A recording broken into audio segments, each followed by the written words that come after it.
umat Buddha itu jarang mengenal Tripitaka. Hanya tahu kitab suci agama Buddha, Tripitaka. Tapi yang mana?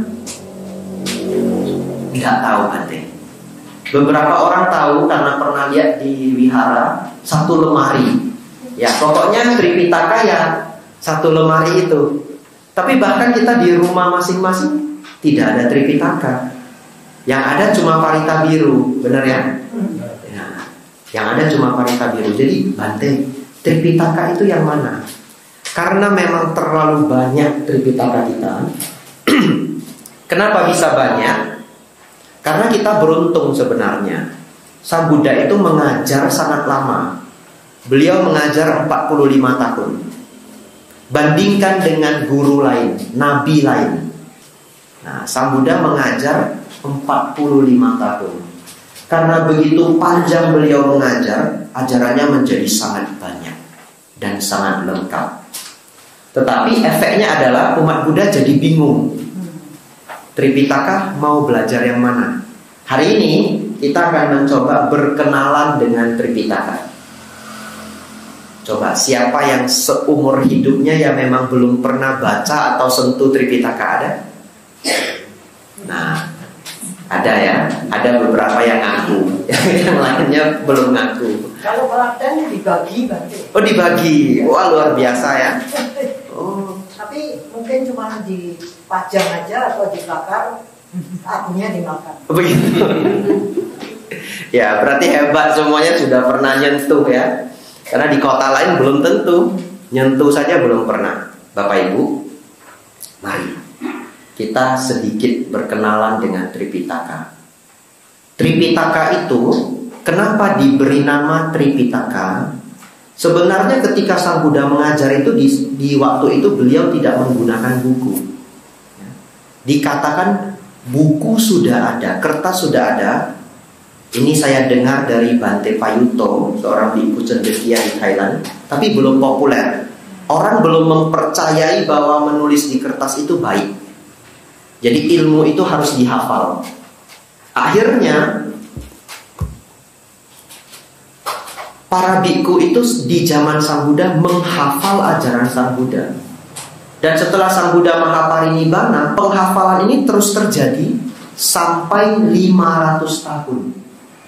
Jadi zaman dulu menjadi biku itu ngafal ajaran Sang Buddha. Dan itu sulit. Tapi dibuat kelompok-kelompok. Kamu hafal yang ini, kelompok ini hafal yang ini, kelompok ini hafal yang ini. Jadi ajaran Sang Buddha tidak hilang. Baru setelah 500 tahun mulai diadakan pencatatan. Salah satunya awalnya di Sri Lanka.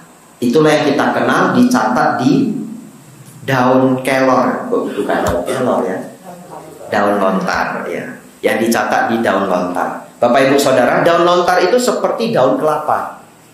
Jadi Bapak Ibu bisa membayangkan kalau daun kelapa yang panjang itu dipotong pangkalnya, dipotong ujungnya, jadinya persegi panjang.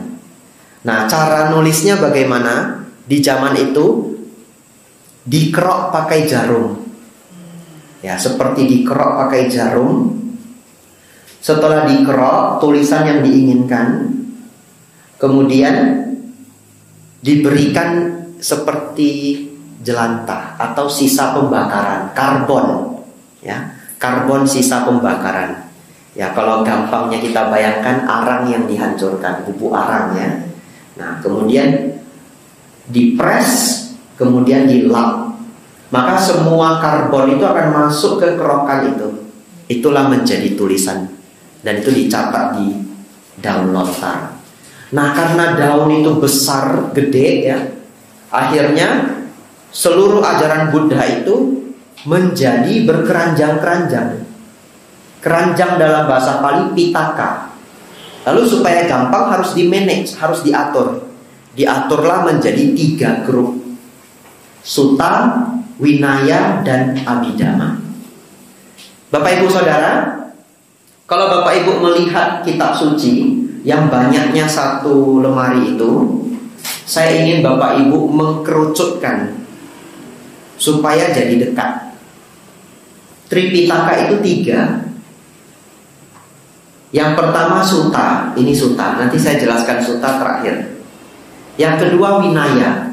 Winaya itu berisi aturan-aturan biku. Bapak Ibu tidak usah mikir, nah Bapak Ibu bukan biku, betul ya? Berarti yang perlu kita pikirkan sisa dua, keranjang sutta dan keranjang abhidhamma. Abhidhamma ini dulu Sang Buddha ajarkan ke para dewa. Nah, jadi itu seperti ajaran tingkat tinggi, advance. Kalau belum lulus sutta, baca abhidhamma bingung. Ada baiknya belajar sutta dulu, kemudian abhidhamma. Oleh karena itu hari ini abhidhamma karena untuk para dewa kita skip dulu. Kita belajar yang untuk para manusia. Tapi tidak perlu khawatir, karena semua nama besar yang kita kenal mencapai arahat dari sutta. Siapa saja? Pancawagya Bhikkhu, 5 pertapa penyiksa diri, mencapai arahat setelah belajar 2 sutta, Dhammacakka Pawatana Sutta, Anatthalakkana Sutta. Kemudian Bante Yasa dan 60 temannya, Anupubikata, itu ada di sutta. Semua nama yang kita kenal, Bante Anggulimala, Bante Sariputta, Bante Moggallana, semua ajaran yang mereka dapat ada di sutta. Artinya kalau Bapak Ibu belajar sutta, bisa mencapai arahat. Bekal yang cukup, bekal yang sangat cukup. Nah, sekarang yang tadi fokus kita 3 keranjang, sisa 1 keranjang. Betul ya? 1 keranjang ini dikelompokkan menjadi 5. Biasanya kalau saya ngajar Dhammaka, saya paksa biar hafal. Tapi ini pertemuan pertama ya, tidak apa-apa, diskon. Hafal setengah ya. Setengah hafal ya tidak apa-apa. Tidak sulit Bapak Ibu, tidak sulit. 5 kelompok ini, yang pertama disebut Digha Nikaya. Nikaya itu artinya kelompok, Digha itu artinya panjang. Makanya kemarin 17-an kita sebut Dirgahayu. Kenapa Dirgahayu? Dirga artinya panjang, Ayu artinya umur. Jadi Dirgahayu itu panjang umur. Betul ya? Nah, siapa yang sering ngucap Dirgahayu tapi tidak tahu artinya? Nah, hari ini tahu artinya. Bapak Ibu pernah bayar air? Pernah ya? Bayar air itu ke siapa? Ke Tirta Nadi. Betul ya? Tirta itu air, Nadi itu sungai. Jadi Tirta Nadi itu air sungai. Ya. Yang pertama disebut Digha Nikaya. Digha bahasa Pali, Dirga bahasa Sanskerta. Kita hari ini tidak bahas Digha Nikaya, kepanjangan. Kita hari ini bahas Majjhima Nikaya ya. Majjhima ini artinya menengah, tidak terlalu panjang, tidak terlalu pendek.